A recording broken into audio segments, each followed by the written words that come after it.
Hello everyone.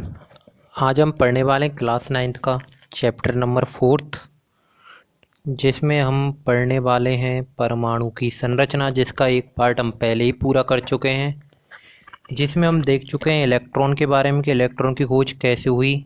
ठीक है, electron की खोज कैसे हुई और इलेक्ट्रॉन के ऊपर क्या आवेश है। इलेक्ट्रॉन को ई माइनस लिखते हैं। प्रोटॉन की खोज कैसे हुई, कैनाल रे के बारे में पढ़ चुके हैं। इलेक्ट्रॉन की खोज थॉमसन ने या टॉमसन ने इसने की थी। प्रोटॉन की या फिर कैनाल रे की खोज किसने की, गोल्डस्टीन ने की।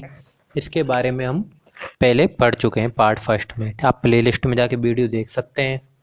आज हम पढ़ने वाले हैं थॉमसन का परमाणु मॉडल। थॉमसन का परमाणु मॉडल देखिए, यहाँ पर आप एक बार गौर कीजिएगा। अभी तक हमने पढ़ा क्या है, इलेक्ट्रॉन की खोज और प्रोटॉन की खोज के बारे में पढ़ चुके हैं। ठीक है, अभी तक जो हमारा तीसरा जो था न्यूट्रॉन की खोज, उसके बारे में हमने कुछ नहीं पढ़ा। ठीक है, देखिए उस और जब टॉमसन ने, एक बात ध्यान दीजिएगा, जब टॉमसन ने अपना परमाणु मॉडल दिया था, क्या, जब टॉमसन ने अपना परमाणु मॉडल दिया था तब तक न्यूट्रॉन की खोज भी नहीं हुई थी। क्या थी? तब तक न्यूट्रॉन की खोज नहीं हुई थी। जब टॉमसन ने अपना परमाणु मॉडल दिया था तो तब खोज सिर्फ इलेक्ट्रॉन की जो उन्होंने खुद ने की थी और प्रोटॉन की खोज हुई थी जो गोल्डस्टीन ने की थी। ठीक है, और ये देखिए थोड़ा कन्फ्यूजन का है कि बाद प्रोटॉन की खोज किसने की थी। ठीक है, क्योंकि हम रदरफोर्ड भी पढ़ते प्रोटॉन की खोज के लिए। देखिए प्रोटॉन की का नाम रदरफोर्ड ने दिया था कि ये प्रोटॉन, बट खोज तो गोल्डस्टीन ने ही की थी। ठीक है, तो आज हम पढ़ने वाले थॉमसन का परमाणु मॉडल की थॉमसन ने परमाणु मॉडल में क्या। अब देखिए थॉमसन के परमाणु मॉडल में क्या है, इसने कुछ प्रयोग नहीं किया गया था।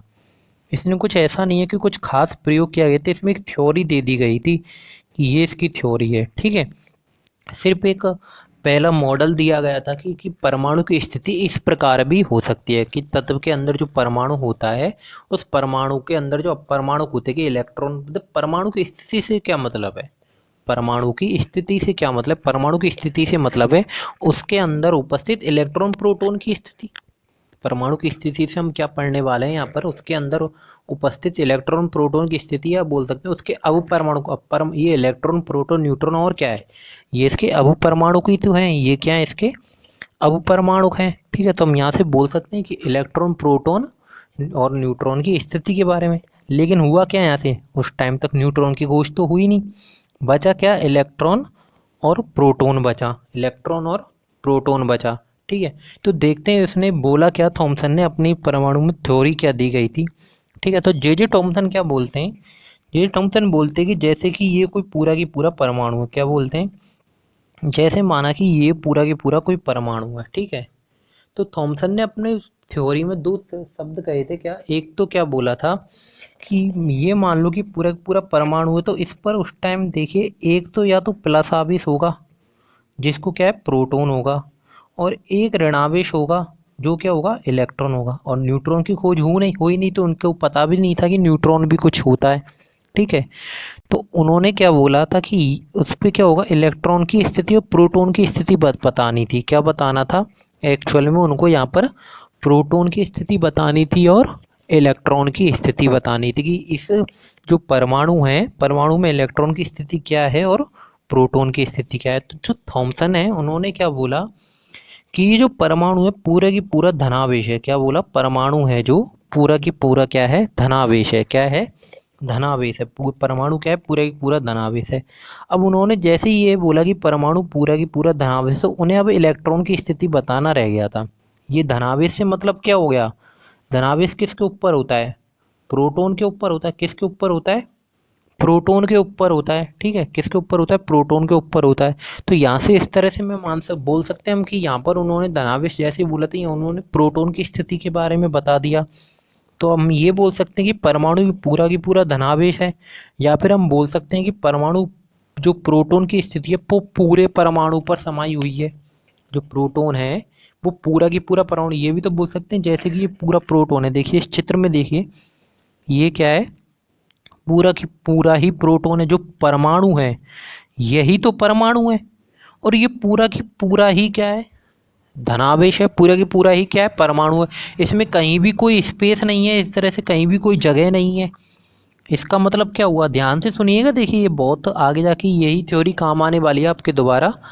यहाँ से एक बात समझ में आ रही है आपकी क्या, कि ये जो पूरा की पूरा परमाणु है ये धनावेश है, ठीक है। और ये धनावेश बोलने का मतलब क्या हुआ कि इसके बीच में कोई आवेश ही नहीं रहा। क्या रहा? इसके बीच में कोई आवेश ही नहीं रहा, ये तो पूरा की पूरा धनावेश हो गया, ठीक है। और इलेक्ट्रॉन के लिए उन्होंने क्या बोला कि ये जो इलेक्ट्रॉन है, देखिए होता क्या है, हमने क्या पढ़ा था कि धनावेश ऋणावेश को क्या करता है? आकर्षित करता है। धनावेश ऋणावेश को आकर्षित करता है, ऋणावेश धनावेश को आकर्षित करता है, कैसे भी बोल लीजिए। मतलब कहने का मतलब क्या है, विपरीत प्रकार के जो आवेश होते हैं वो एक दूसरे को आकर्षित करते हैं। क्या करते हैं? विपरीत प्रकार के आवेश एक दूसरे को आकर्षित करते हैं। तो ये बात तो उन्होंने समझ में आ रही थी। अगर पूरा की पूरा एक बार देखिए, ये याद करने का सबसे अच्छा तरीका खुद सोचिएगा, ठीक है। मैं क्या बोल रहा हूँ, जब उन्होंने बोला कि ये पूरा की पूरा धनावेश है, पूरा की पूरा परमाणु धनावेश है यहाँ से, तो इलेक्ट्रॉन होगा वो कहीं यहीं इसी के आसपास होगा। क्या होगा? इलेक्ट्रॉन यहीं किसी इसी के आसपास होगा, धनावेश के पास। क्यों होगा धनावेश के पास? क्योंकि इलेक्ट्रॉन के पास क्या है? ऋणावेश है। इलेक्ट्रॉन के पास क्या है? ऋणावेश है। इलेक्ट्रॉन के पास क्या है?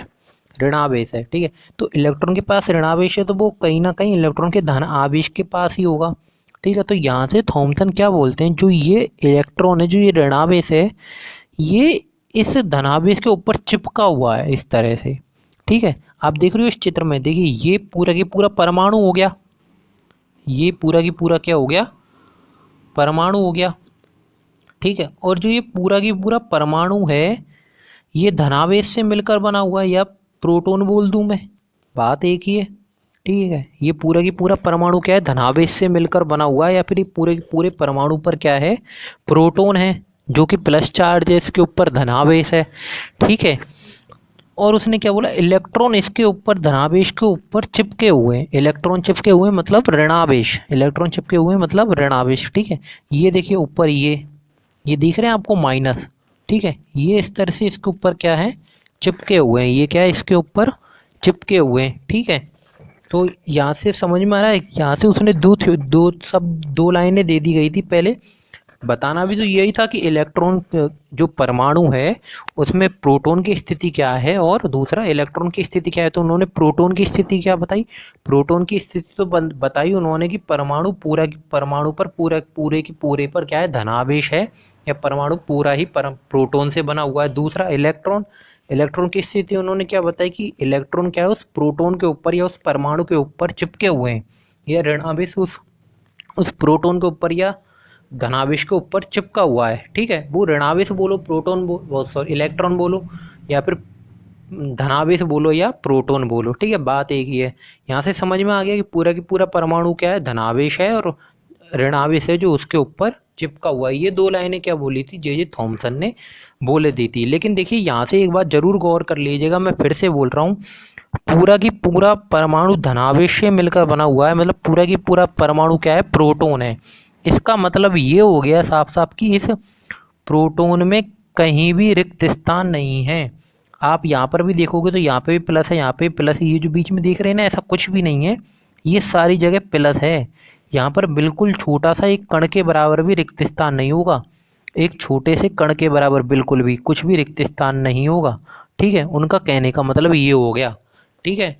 क्योंकि बाद में यही थ्योरी हमारी, ये जो लाइन बोल रहा हूँ, ये काम में आने वाली है, ठीक है। यहाँ से आप समझ पा रहे हो कि ये क्या है? इसके बीच में बिल्कुल भी रिक्त स्थान नहीं होगा। फिर कि क्या क्या हो गया? पूरा की पूरा परमाणु क्या है? धनावेश है, और इसके ऊपर इलेक्ट्रॉन चिपके हुए, ठीक है। तो आगे देखिएगा, तो उन्होंने क्या बोला? परमाणु धन आवेशित गोले से बना होता है, और उसमें इलेक्ट्रॉन धसे रहते हैं। अरे तरबूज देखा ना, तरबूज, ठीक है। तो तरबूज में क्या होता है? उसमें बीज होते हैं ना, ऐसे छोटे छोटे। तो इस तरह से बोला, तो उसने तरबूज को तो क्या बोल दिया? तरबूज क्या है? परमाणु है, ठीक है। और परमाणु पूरा पूरा किससे बना हुआ है? प्रोटॉन से। किससे बना हुआ है? प्रोटॉन से। और इन ये जो बीज है ना, छोटे छोटे, इनको क्या बोल दिया? इनको इलेक्ट्रॉन बोल दिया। क्या बोल दिया? इलेक्ट्रॉन बोल दिया। सबसे बढ़िया एग्जाम्पल दिया था उन्होंने इस तरह से यहाँ पर, कि ये तरबूज है पूरा की पूरा परमाणु, और इसमें जो बीज धसे हुए हैं ये क्या है? इलेक्ट्रॉन है, ठीक है। क्या है? इलेक्ट्रॉन है। तो अब से आप तरबूज खाओगे तब क्या बोलोगे? कि ये भाई परमाणु खा रहे हैं और इलेक्ट्रॉन खा रहे हैं, ठीक है। समझ में आ रहा है? इस तरह से उसने इसको थ्योरी दी थी कि इलेक्ट्रॉन उसमें धसे हुए हैं, या फिर आप बोल सकते हैं इलेक्ट्रॉन उसमें उसके ऊपर चिपके हुए हैं। ठीक है। दूसरी बात, धनात्मक और ऋणात्मक आवेश आवेश में समान समान रहते हैं। ठीक है। क्या होता है, धनात्मक और, देखिए ये गलत हो गया थोड़ा, धनात्मक और ऋणात्मक आवेश समान होते हैं। जैसे कहने का मतलब क्या है, जैसे यहाँ पर 10 आवेश धनात्मक मतलब प्रोटॉन के हैं, 10 आवेश प्रोटॉन के हैं, तो 10 आवेश ही इलेक्ट्रॉन के होंगे। 10 आवेश प्रोटॉन के हैं तो 10 आवेश ही इलेक्ट्रॉनों के होंगे। इलेक्ट्रॉन और प्रोटॉन की स्थिति क्लियर हो गई आपको पहली।